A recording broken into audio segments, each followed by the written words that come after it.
Okay, so we're back talking about section 4.6, working some sample problems. And we're talking a lot about the A equals PERT formula. You'll see that come up a lot in this. In the previous video, I talked about it with money. Kind of A equals PE to the RT is normally the way we see it when we're talking about money. We think about P being principal and A being how much the money grows to. So we did a lot of that whenever we were talking about money. But it actually applies to the science field as well. And we can have our money could grow or our money could decay. If money was decaying, I guess we could say, or just we were losing our investment, the rate would be a -%. So we're going to see that on this example number 3. Sometimes our rate, the input they've got, this is another way of saying the PERT formula. It's just another kind of the jargon in science field. Instead of calling it A and P, they call it Y equals Y sub 0, where Y sub 0 is the startup amount. A lot of times when you see the zero notation, sub 0 means this is the beginning amount, how much it started out with, how much would be the full amount. And then over here is how much it grows or deteriorates to. And then E, just like with the PERT formula, exponential E, and there's the rate. So the rate should be this number right here, and then the time. So same formula, just using a little different jargon there. So we've got this equation given, and it tells us that this Egyptian mummy scenario. Let me see if I can read the problem in its full narrative to you. It says, suppose an Egyptian mummy is discovered in which the amount of carbon-14 present is only about 3/4 the amount found in living human beings. The amount of carbon-14 in animal bones after T years is given by. So this is normal, the amount of carbon-14 that's in a living animal bone. So they've got the rate of decay of normal value given there. So that's input for us, and you'll find that on most of our problems. They already have that in the equation, and they give us an equation that models this. And then it says where Y sub 0 is the amount of carbon 14 present in, this is the normal amount present in human beings, and this is the decay rate given. So they don't tell us this number, but we really don't have to know these things, as we saw in the last problem. We don't always have to know the startup amount. And it says about how long ago did the Egyptian die. So in the reading there, it did tell me that we are down to 3/4 the amount of normal, the living human being. So whatever this is, this has deteriorated or become 3/4 of that. So over here, you remember we did a doubling time earlier. It's sort of like that, only we're going downhill instead of growing. So Y is going to be 3/4 of the normal Y sub 0 startup amount. So again, Y is 3/4 of whatever Y sub 0 is. Here's Y sub 0. Just transcribing my equation over here. All I've done is said, in the reading it tells us that the Y sub 0 is deteriorated to 3/4 of what it started at. So we got 3/4 Y sub 0. And then the trick on these is then you can just divide out this Y sub 0 on each common multiplier on each side, or as a common factor. We can just divide that, cancel, and simplify our equation to 3/4 equals E times time. There. All right, and then we're back to where we've been in the previous sections. We can solve this equation. If we have some sort of basis here and we want to get the exponent down on the level where we can work with that as a multiplier, the thing that does that is a logarithm. So by taking the log of each side, I'll be able to use the logarithm rules.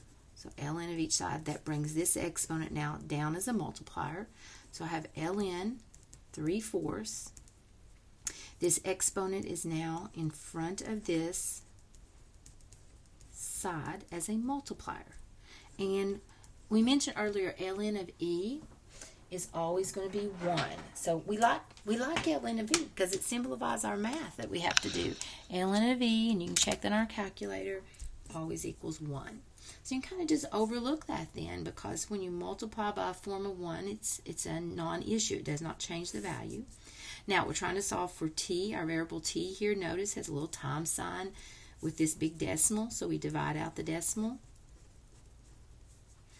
To do the same thing to each side. That cancels. So what's left over here? Do you see the t that we're solving for? Time.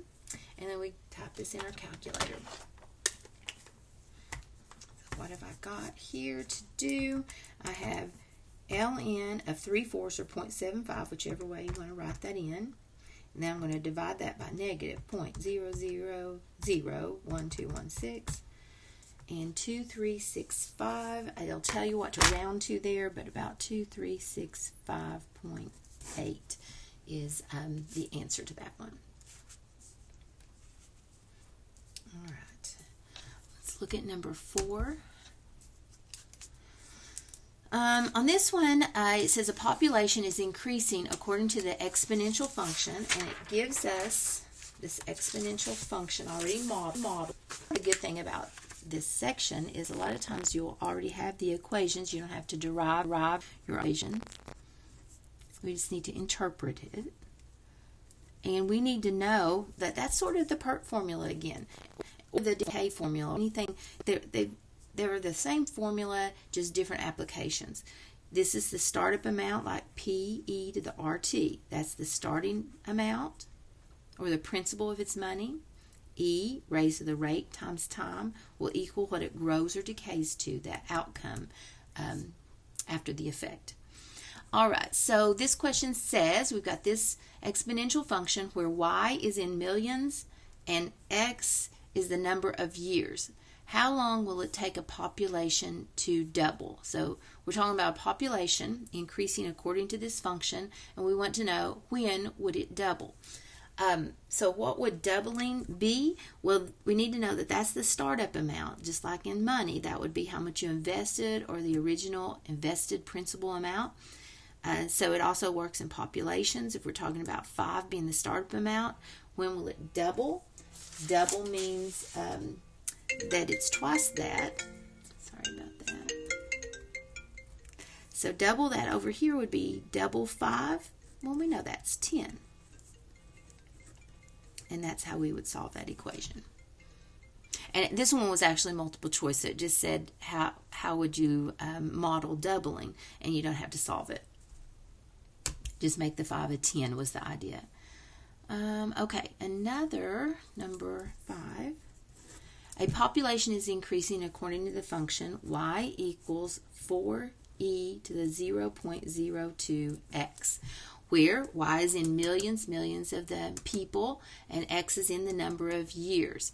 How large will the population be in 3 years? Which of the following is the correct procedure to answer the question? So it doesn't ask you to work these. These are multiple choice, just concept checks, like how would you start this?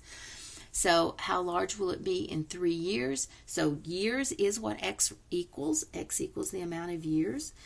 4 is the population startup, and so if we were doubling it on the last one, we'd put an 8 here, or tripling it, we'd put a 12 or whatever.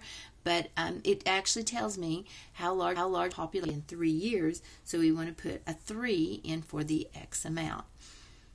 And that is one of your choices. You just pick a choice that says, whoops, with a 3 input for the x, like so.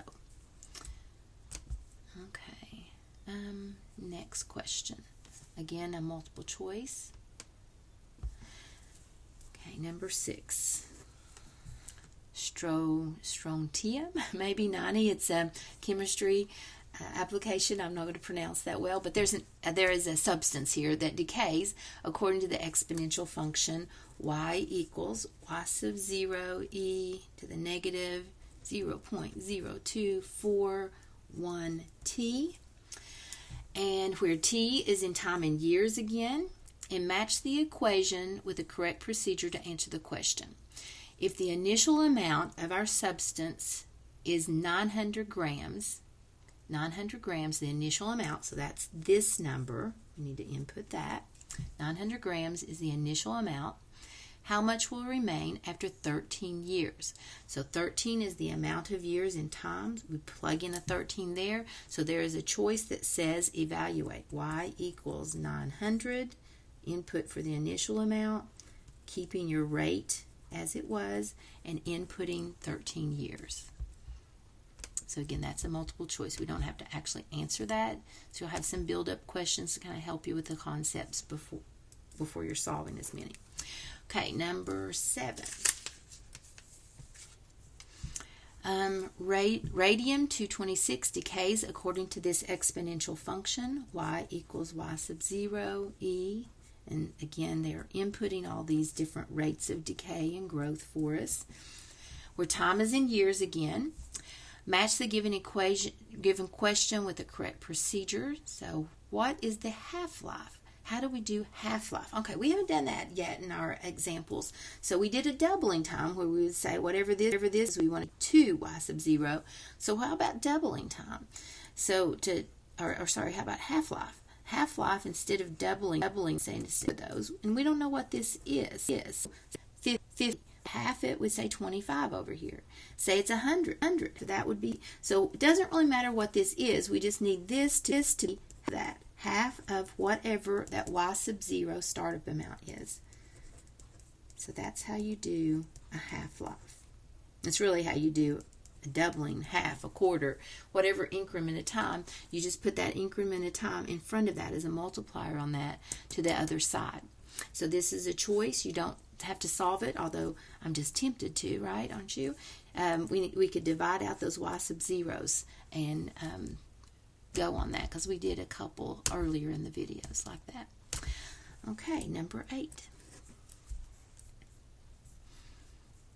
Number 8, a sample of 400 grams of radioactive lead-210 decays to polonium-210 according to this function.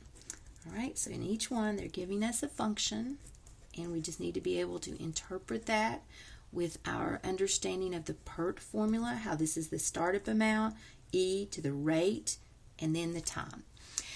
So T is in time and years, as before. Find the amount of radioactive lead remaining after 4 years, after 8 years, after 10 years, and then do a half-life. So this one's not multiple choice. We're going to work these. So in A part, it asks you to do 4 years. Then B part is 8 years. C part is 10 years. And D part is half-life. All right, so the 4 years, or any amount of years, if you know the years, you can directly plug that into your equation, right? So we won't have to do any real algebra. We just have to input and solve, though it does ask us to type in the answer. So we plug in the 4 years. Let's see, let me use my calculator here.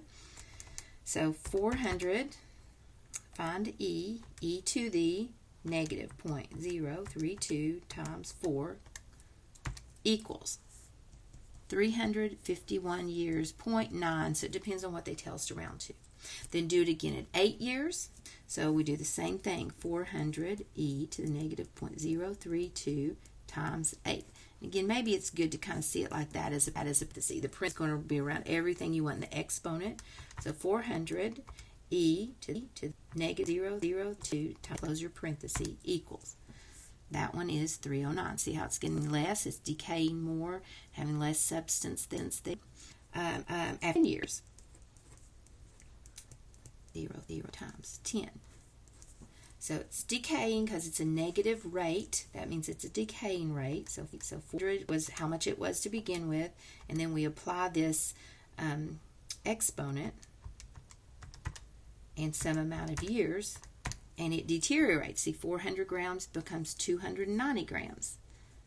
So it's getting less and less. So the question is, on D part, when will it half itself? We're seeing it's more than 10 years. Maybe it's 15 years. You could put in values and kind of keep going like that, and you could even graph those values and make a graph to predict when that happens, and that's sort of what graphing is. But we have an algebraic way of doing that. We can say, when does it half itself, which would be 200 grams. So we want 200 on the output side, on the function a sub t side. We want to know, when is that 200? Starts at 400, e to the rate times time. How do we solve that? We divide out the 400 to each side, And look what it is. A half equals ERT.